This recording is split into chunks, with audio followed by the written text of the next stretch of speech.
Halo YouTuber semua, halo ya, mantap. Ketemu lagi nih sama saya pas lagi mancing. Begini teman-teman semua, ini kemarin saya tuh mendapatkan email dari YouTube 4 hari yang lalu nih ya, 4 hari yang lalu, tapi saya baru sempat membukanya. Nah, ternyata setelah saya buka, email tersebut menerangkan bahwa mulai dari tanggal 1 Juni 2021 itu ada perubahan peraturan. Adapun peraturan tersebut itu ada 3 poin. Peraturan ini tidak menakut-nakuti kok, bro. Tenang saja, jangan takut. Jadi peraturan itu ada 3 poin. Simak ya. Ini akan saya jelaskan ketiga poin tersebut satu persatu. Nih, teman-teman semua. Poin yang pertama yaitu pembatasan pengenalan wajah. Maksudnya gimana? Jadi begini, pembatasan pengenalan wajah. Peserta layanan telah menyatakan bahwa Anda tidak boleh mengumpulkan informasi apapun yang dapat mengidentifikasi seseorang tanpa izin darinya. Meskipun persyaratan ini sudah mencakup informasi terkait pengenalan wajah, persyaratan yang baru menyebutkannya secara eksplisit. Itu poin yang pertama. Poin yang kedua, hak YouTube untuk memonetisasi. Jadi YouTube punya hak untuk memonetisasi ya teman-teman semua. Nah, bagaimana keterangannya untuk poin yang kedua? YouTube berhak memonetisasi semua konten yang ada di platform dan menayangkan iklan pada video dari channel yang tidak tergabung dalam program YouTube Partner. Nanti akan saya jelaskan satu persatu. Nah, terus poin yang ketiga atau yang terakhir nih teman-teman semua. Ini masalah pembayaran ini. Nah, ini poin yang ketiga itu kaitannya sama pembayaran royalti. Jadi begini keterangannya, pembayaran royalti dan pemotongan atau pembukuan pajak. Untuk kreator yang berhak menerima pembayaran pendapatan, pembayaran tersebut akan diberlakukan sebagai royalti dari perspektif pajak Amerika Serikat dan Google akun akan memotong atau memungut pajak apabila diwajibkan menurut hukum. Waduh. Jadi kita nanti setelah kita mendapatkan penghasilan, kita akan mendapatkan potongan pajak. Berapa persennya saya belum tahu, bro. Yang penting kita mentaati peraturan, karena peraturan tersebut sudah dibuat dari YouTube sendiri. Kalau kita seumpama diwajibkan untuk membayar pajak, ya bayar saja lah, nggak usah susah-susah. Jadi kita tuh ayem. Oke ya teman-teman semua, mungkin yang sudah mendapatkan surat juga seperti saya. Ini saya sebagai YouTuber pemula, bahkan di bawahnya pemula ini teman-teman semua ya. Nah, namun sebelum saya jelaskan satu persatu langkah lebih baiknya, teman-teman semua itu tonton video sampai habis supaya nggak penasaran ya dengan penjelasan saya nanti. Tonton videonya, jangan lupa like, comment, subscribe, dan juga share ya.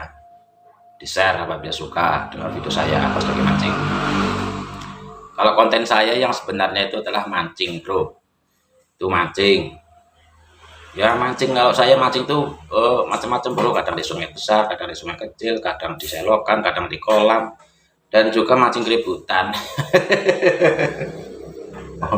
Pokoknya bro ya, enggak, kalau mancing keributan saya nggak pernah. Saya tuh orangnya baik hati. Walaupun casing saya tampak kelihatan seperti orang urakan, tapi hati saya nggak konslet. Oke ya teman-teman semua, nih dengerin poin yang pertama, dengerin, simak, dengarkan baik-baik. Jadi begini, pembatasan pengenalan wajah. Peserta layanan telah menyatakan bahwa Anda tidak boleh mengumpulkan informasi apapun yang dapat mengidentifikasi seseorang tanpa izin darinya. Maksudnya begini teman-teman semua ya, jangan takut. Misalkan kita itu ngevlog ya, biasanya kan kalau apa itu kreator vlogger vlogger, nggak tahu saya bahasanya vlogger atau vlogger, nah ini nggak tahu saya. Kalau yang kreatornya vlog itu jalan-jalan di apa mana itu, jalan raya, atau mungkin di pasar, atau mungkin di lapangan gimana gitu ya. Nah, yang dimaksud adalah meskipun persyaratan ini sudah mencakup informasi terkait pengenalan wajah, persyaratan yang baru menyebutnya secara eksplisit. Maksudnya begini, kan, yang tidak diperbolehkan. Kita menggali informasi dari orang yang nantinya akan kita tanyain. Misalkan kita ngevlog, berarti ada orang di depan. Kita tanya orang itu, misalkan namanya si Dablon gitu ya. Halo Pak Tablon, namanya siapa? Misalkan itu contoh aja. Namanya siapa? Sedang apa di sini? Nah, itu namanya kan kita menggali informasi dari orang tersebut. Nah, terus kita upload video tersebut karena kita anggap perlu dan sangat bagus videonya. Tetapi kalau kita tanpa izin dari dia yang kita tanyain tadi, yang kita gali informasinya, ya kita akan melanggar. Itu namanya melanggar peraturan dari YouTube yang dimaksud dengan poin pertama ini. Jadi begitu ya bro ya. Tapi ada juga yang tidak bermasalah. Contoh misalkan kita jalan pakai kendaraan bermotor itu ya, kalau ngevlog biasanya ya, yang namanya di pinggir jalan kan banyak banget orang-orang itu pada lewat, pada apa ya, ada yang lari-lari, mungkin ada yang sedang nangis, atau mungkin sedang ada yang berkelahi dan macam-macam gitu ya.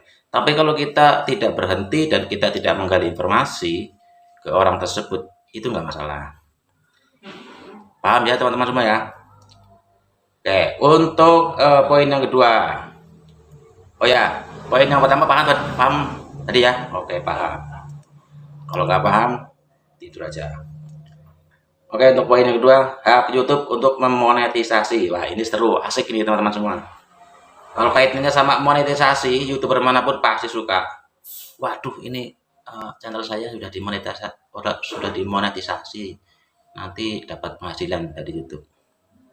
Begini teman, YouTube berhak memonetisasi semua konten yang ada di platform dan menayangkan iklan pada video dari channel yang tidak tergabung dalam program partner YouTube. Itu poin kedua. Jadi bukan hanya kita saja sebagai YouTuber yang bisa dimonetisasi, tapi yang tidak tergabung dalam program partner YouTube pun bisa dimonetisasi dan bisa mendapatkan penghasilan. Oke, itu kira-kira ya. Saya nggak tahu persis sih. Saya cuman ya mengira-ngira saja. Ya kira-kira seperti itulah. Nanti setelah selesai ini saya nanti langsung berangkat mancing bro di sungai. Karena acuran saya sudah beli tadi baru 4 ekor, 4 biji. Oke, itu jelas ya teman-teman semua ya. YouTube berhak memonetisasi semua konten yang ada di platform dan menayangkan iklan pada video dari channel yang tidak tergabung dalam program partner YouTube. Nah itu, jadi kalau yang orang-orang yang tidak tergabung dalam program partner YouTube itu juga nantinya akan dimonetisasi. Nah, untuk poin yang ketiga yaitu pembayaran royalti dan pemotongan atau pemungutan pajak. Untuk kreator yang berhak menerima pembayaran pendapatan, pembayaran tersebut akan diberlakukan sebagai royalti dari perspektif pajak Amerika Serikat, dan Google akan memotong atau memungut pajak apabila diwajibkan menurut hukum. Ini saya agak kurang paham itu keterangannya bagaimana itu. Tapi yang jelas kita sebagai YouTuber nantinya kalau misalkan kita sudah mendapatkan penghasilan dari YouTube, tentunya jangan dipotong ya pajaknya. Kita disuruh membayar pajak. Sudah susah ya. Kalau kita disuruh untuk membayar pajak, ya bayar saja, gitu aja. Oke ya, teman-teman semua. Mungkin dari ketiga poin tersebut atas peraturan yang baru yang nanti akan rilis mulai diberlakukan tanggal 1 Juni 2021. Semoga bermanfaat bagi teman-teman semua.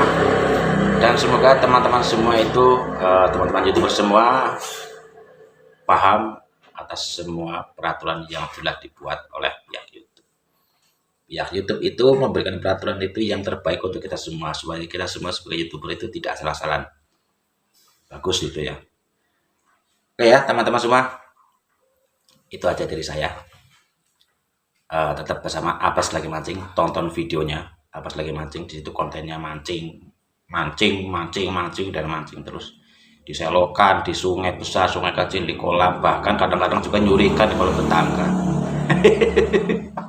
Kadang-kadang enggak kok bro, cuman bercanda aja. Udah saya bilang casingnya saya emang kelihatan orang murakan, tapi saya kan hatinya kan enggak seperti itu, hatinya enggak kok. Oke ya, dari saya cukup, semoga paham teman-teman semua. Assalamualaikum warahmatullahi wabarakatuh.